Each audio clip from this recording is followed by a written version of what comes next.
firing up behind him with a hatchet. Smash, smash, yeah. This is very interesting. This will be up on JailBreak Overlander on YouTube. JailBreak Overlander? Yeah. Welcome to JailBreak. Nice. Nice. Thank you, ladies.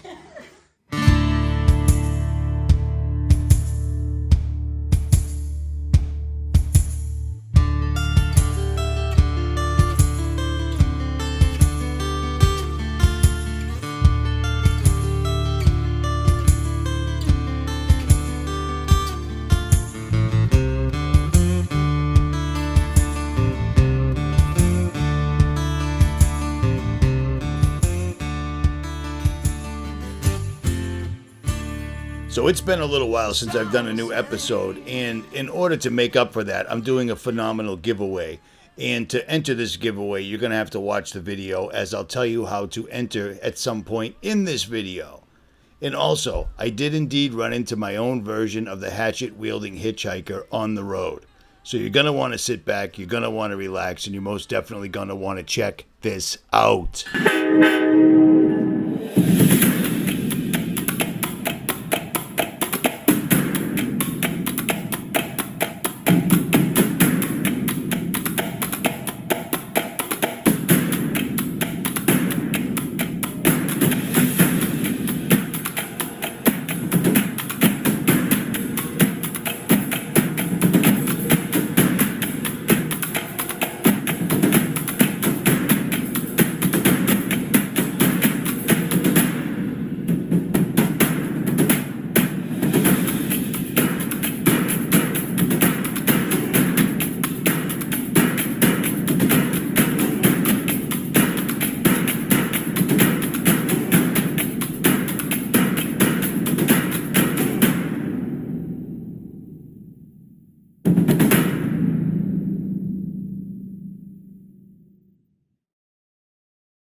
And before we start this video, I'm going to ask you to hit the subscribe button as well as a little notification bell next to it so you're notified of all new videos. Here we go.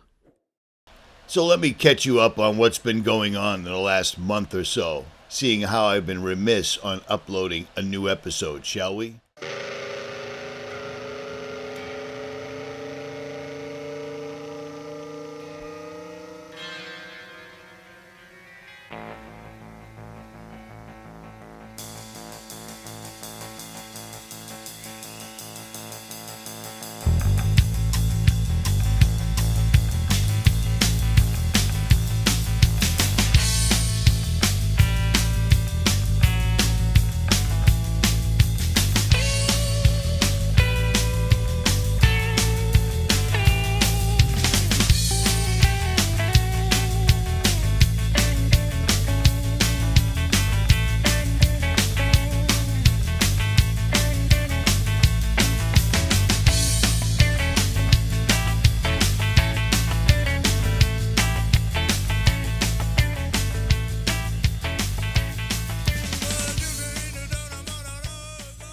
Okay, so last time I left off, it was at the Hanging Tree and True Grit in Colorado Springs.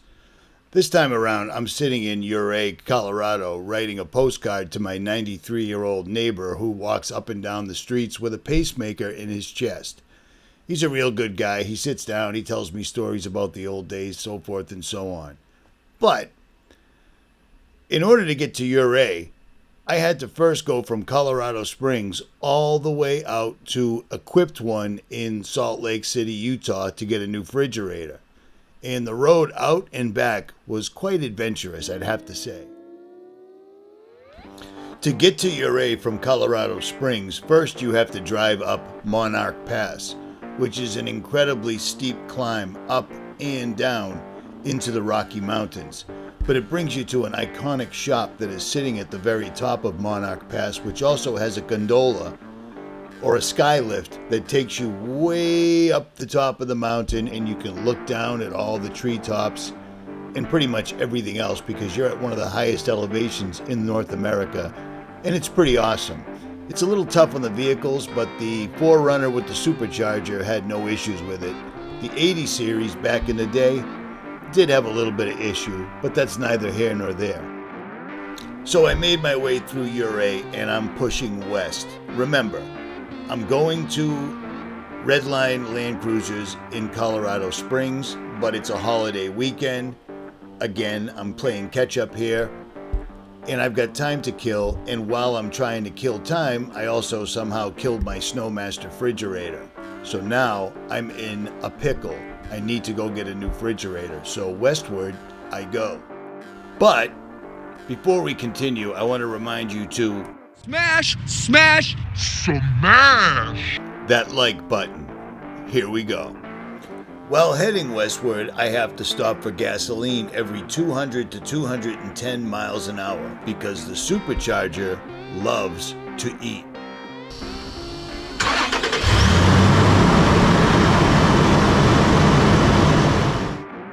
You get the idea. So I'm cruising along and I come along to a rest stop and there's a Love's gas station. Now, I love Love's. Who doesn't love Love's? Everyone should love Love's if they don't love Love's already. But let me digress for a minute. While getting gas, I notice a fella standing out front and a lot of people are stopping and talking to him, etc. And he's got this crazy bicycle set up with a typewriter and he looks a little bit like a crazed madman. Perfect. Let's interview this guy. And I do. Took off out of Portland with the Astoria on the 1st. All right. 16 days I was in Salt Lake City and had the typewriter with me. Stop and write some stuff down once in a while. And I talk with people. And you're staying old tech. You're not going with the new technology. I don't have an engine on the thing yet, but I probably will eventually get one with an engine, you know? No, I'm saying the writing the instead of texting or you know, man, Microsoft Word. Writing, and typewriters is a special thing, man. You just wonder what's going on. You Absolutely know? is. I agree. Yeah, man, it does a wonderful. What's your name, sir? Tristan. Tristan? Tristan, yeah. Nice to meet you. Nice to meet you. What's your name? Rick. Nice to meet you, Rick. Mine too. It's easy, right? Hey, Rick. So what's the right, man? Wisconsin. Get you a sandwich? Did you eat already? I did eat, man. Huh? I did eat, but I'll always eat more, man. I'm endless. I can eat all the food. There you go. Oh shit. What's Yeah, your man. goal? So you left. So I'm headed for Maine. There's a water tower. My friend got a water tower, and I'm headed to the People's Perch in East Baldwin. I'm from Massachusetts, so I spend a lot of time in Maine, brother. I love meeting people who are coming from where I'm going. Yep. or from where I'm headed. I'm Yeah. like, oh, of course. So this is not powered. It's not electric. No. I got a halfway electric mountain bike on the back. Right, But no, you I- still got to pedal. You don't Oh, pedal, no. it don't go. No electric. No electric, not yet. Someday. But yeah, no, it's. You on social media? Yeah, man, I got an Instagram. It's Tristan Bangs, Tristan Bangs, Bangs. All right. Okay. And what's the just because you want to? It's not to save the whales or. No, I should have taken a vacation, but I didn't take a vacation, and so then I kind of quit my job, and I was like, I gotta go on the long bike tour. That's my bike. Long bike tours solve.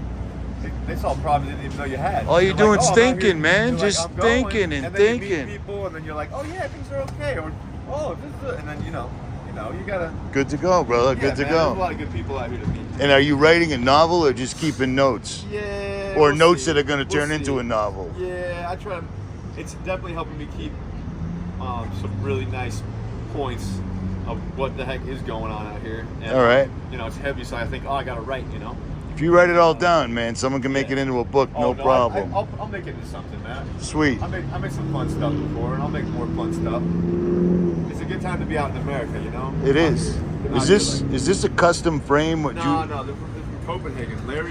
It's the Bullet. The Bullet. Larry versus Harry. That is crazy, man. There's a girl just now who was riding the Continental Advice or whatever. She's like, she's like, this is this bike. Of course, it's Danish. And I'm like, of course it is. Of course she knew all about it. Looks like you're needing some new tires already. Oh, the back one's good. The back one's new. The front one's a little thin. You got a spare? No, but we'll make it. The tough part. All right, cool, man. Cool, Yeah, it's cool. tough. This is very interesting. This will be up on JailBreak Overlander on YouTube. JailBreak Overlander. Yeah. Now, while he wasn't an actual hatchet-wielding hitchhiker like our friend Kai, he still was one of the crazier dudes I've ever met on the road, and I've done a couple of 100,000 miles, and I thought it was interesting. I threw him a few dollars to help him get a new front tire, and maybe you guys will give him a follow on Instagram. I don't know. Your call. At any rate.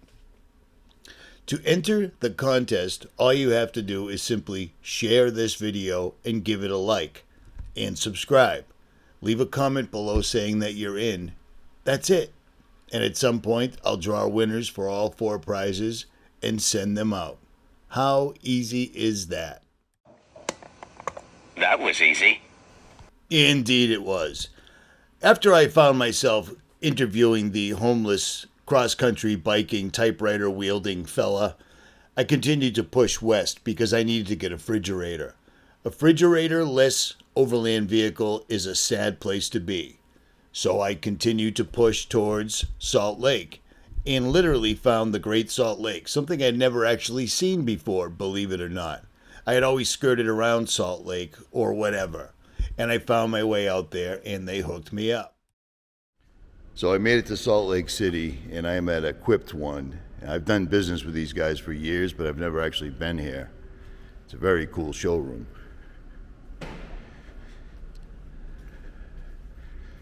Lots of expensive things. Nice little 80 series here. I've seen this at Expedition Overland or whatever they're called.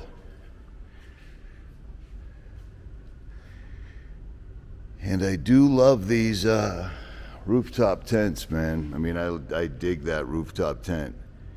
And it's about time to get a new one, but I just ain't up to doing it right now. That's the Stealth. If there's anything I was going to get, it would be this. But I think it outweighs my alley cab by a lot. I don't want any more weight up top. Plus, my alley cab works good. I mean, it leaks, but it is what it is.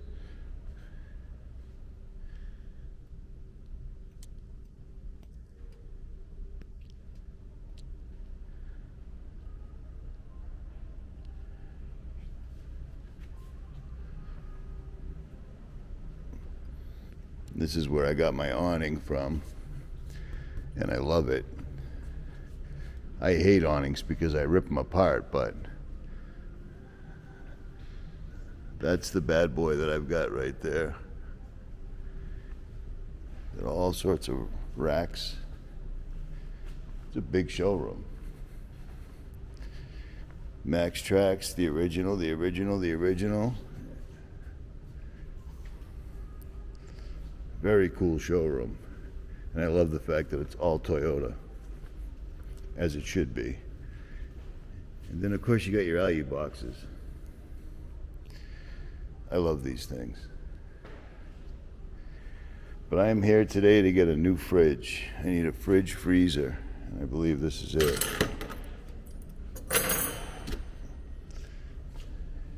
Yeah. I think that's it. Now, this refrigerator was larger and more expensive than the Snowmaster, and it wasn't built quite as well, but it is what it is. I needed a dual zone refrigerator, and it was a holiday weekend, so I pulled the trigger and I got it. But I had to do some modifications to the truck in the parking lot to make this bad boy fit, so I did.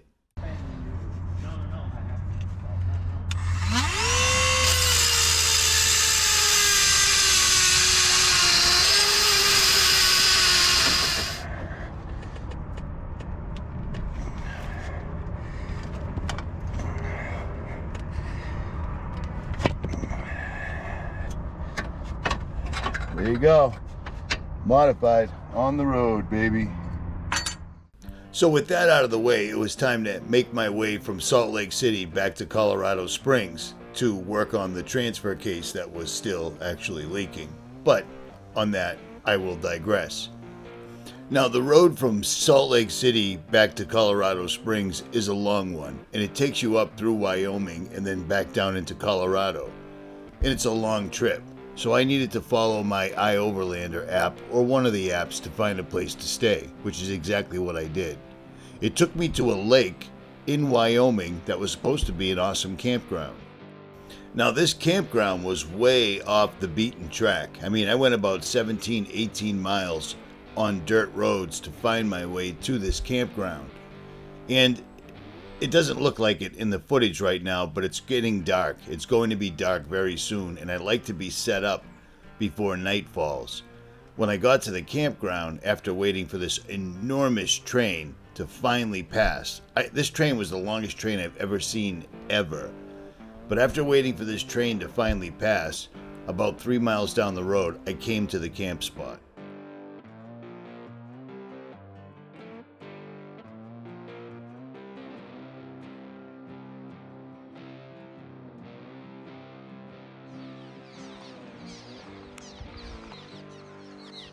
I've clearly disturbed some swallows that haven't seen people in a long time.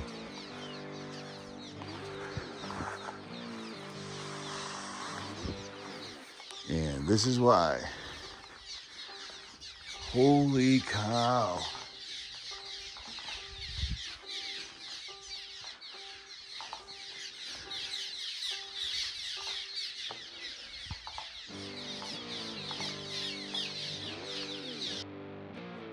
If you've ever spent any time off the grid or at remote locations, you will run into swallows quite often, but I had never seen so many at one location in my entire life, and they were angry. But I was also a little angry because this was no longer a campsite whatsoever at all, and Overlander still had it listed. So I ended up staying out here in the middle of nowhere at the base of a mountain next to a lake. The only thing worse than the swallows was the swarms of mosquitoes. Unbelievable. Wow. Those mosquitoes are incredible. Look at that. But at this point, it is what it is. I set up for the night, I break it down in the morning, and I carry on. And after cruising on the highway for a couple of 100 miles, I stop at a random rest stop. And this is what I discovered, which was really crazy. And it's not good, ladies and gentlemen. It's not good. So this is nature right here. Prairie dogs running in and out of Jiffy John's, which is disgusting. And then people feeding them.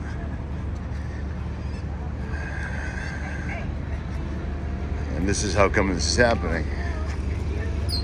Yeah, there you go. Feeding wild animals. Perfect. They're just rats.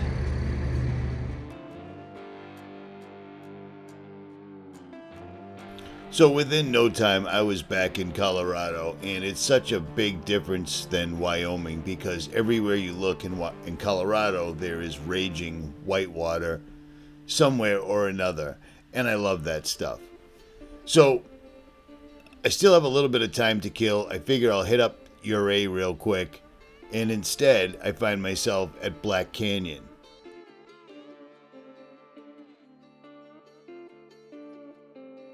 Before I tell you about my experience there, here's a little history. Black Canyon of the Gunnison, Colorado National Park Service. The sheer black walls plummeted up to 2,700 feet along the 53-mile stretch of Black Canyon's narrow gorge. Formed over millions of years by the raging river, it combines with narrow openings, sheer walls, and startling depths like no other canyon in North America. And it's astonishing to me that I have just recently found this place. Located in west central Colorado, one of America's newest national parks was long known to the Tabaque, the Ute Indian bands, hundreds of years before the explorers came upon the obscure and impressive geographic feature. The Spanish were the first Europeans to roam Colorado's vast mountains and valleys in 1765, when Juan Rivera's band of explorers was looking for a passage to the California coast. Passing by the canyon, they were followed by another Spanish expedition 11 years ago. By the early 1800s, fur trappers were roaming through the canyon searching for game, but it would be another 50 years before the canyon would officially be explored. And how rough this terrain is? John Williams Gunnison, or Captain John, in 1853 led an expedition searching for a possible transcontinental railroad route. They were daunted by the demanding terrain. Gunnison proclaimed the rugged area as totally unsuitable for a railroad and moved on into Utah. A band of Paiute killed him and all but 4 of the 11 members in his group on October 26, 1853. So he probably should have stayed out of Utah, but that's another story for another day. Now, I just told you how steep this was, but you can't even imagine how steep driving down this canyon wall is. Now remember, I've driven on shelf roads in Imogene, I've driven in the desert, I've driven in Moab, etc. This one's crazy because you need to use your brakes or low gear in your truck really bad, because it is a spiraling corkscrew that you have to take to get to the bottom of the canyon. And I'm doing this right before it gets dark out, so I'm a little bit stressed or pressed for time. So after about a 20-minute descent, I finally make it down to the Valley Gorge next to the river, and there's a campground down here. And again, it's late, and I get to the campground and it's completely full. So I end up boondocking for the night and rolling out of there first thing in the morning, because I'm heading back to Colorado Springs to get this work done on my truck. So I rolled out, but before I did some night vision and a few astrophotography pics while I was down there, because the light pollution is incredibly low. It's a great spot for NVGs and or astrophotography, and that's what I did. Well, that concludes the video for the most part. If you enjoyed this video, make sure you hit that like, share, and subscribe. Leave a comment, I'm in, if you want to be in on the giveaway below. Otherwise, I will see you in the next one. I am out.